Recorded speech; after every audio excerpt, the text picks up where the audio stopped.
Hey, it's Ann with Social Media for Churches. I am a pastor. I have been using social media in ministry for more than 10 years now, and I help churches be more effective with your social media ministry. Now, one of the questions I get more than anything else, possibly other than how do I find time for social media ministry, is where do I get content ideas?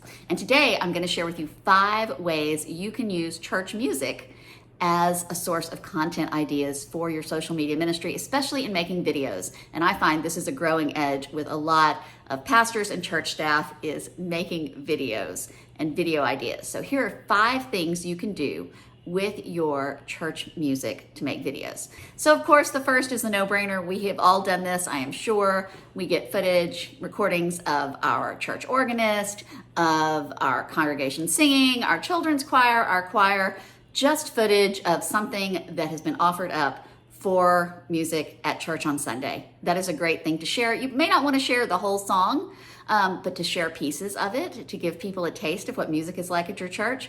That is a great video to show, particularly on stories, on your Instagram and Facebook stories. It gives people a little bit of a taste of what your church is like, what kind of music there is, and people want to know these things. So the second is something you want to do ahead of when the music is going to be played in church. So the week before Sunday, tell the story of one of the hymns or the songs you are going to sing. Tell the story behind it. You can just Google the story behind and put the hymn in, or even a more contemporary song.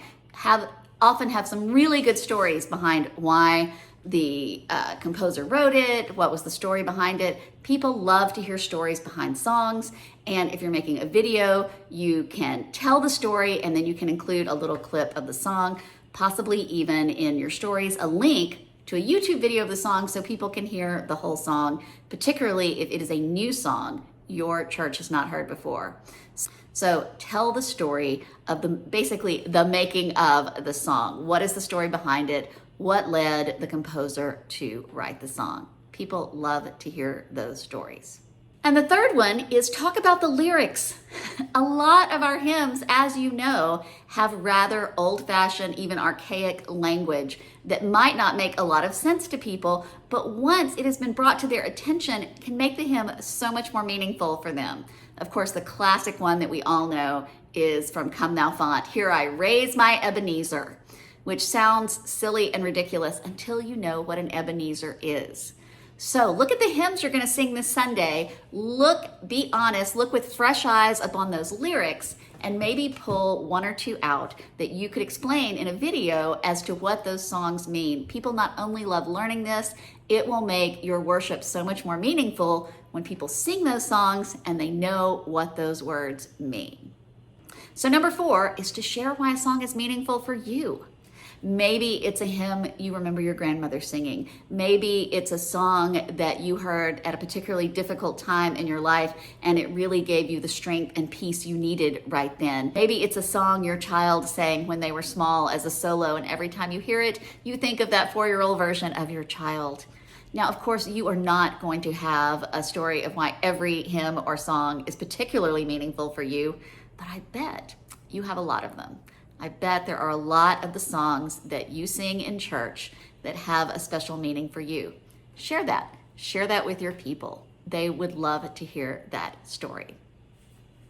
And number 5 is a really fun one to do with your staff. If you're not a big staff church, do with some volunteers. Do a this or that video.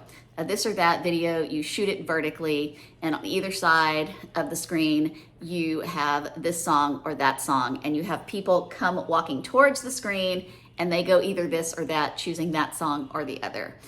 You could do it with 2 particular songs. You could do it with hymns or contemporary music, and as the people walk down the aisle, and the aisle of your church is a great way to film this, they move to one side or the other saying that they prefer this or that.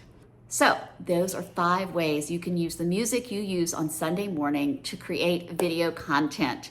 You can obviously take footage during worship and use that, especially good in stories. You can tell the stories behind the hymns. You can take some time to explain the lyrics and what they mean, especially for those ones that have lyrics that don't make sense to contemporary ears. You can tell your own story as to why certain songs and hymns are meaningful to you. And you can do a this or that with some of your peeps from church. Those are always fun. People like them, And if you want more tips, hacks, and content ideas for your social media ministry, follow me here and at socialmediaforchurches.org. It's also not too late to join our 2024 Social Media for Ministry group, where you will get over 90 ideas for content every month that follow the calendar and the liturgical year. So check it out, socialmediaforchurches.org.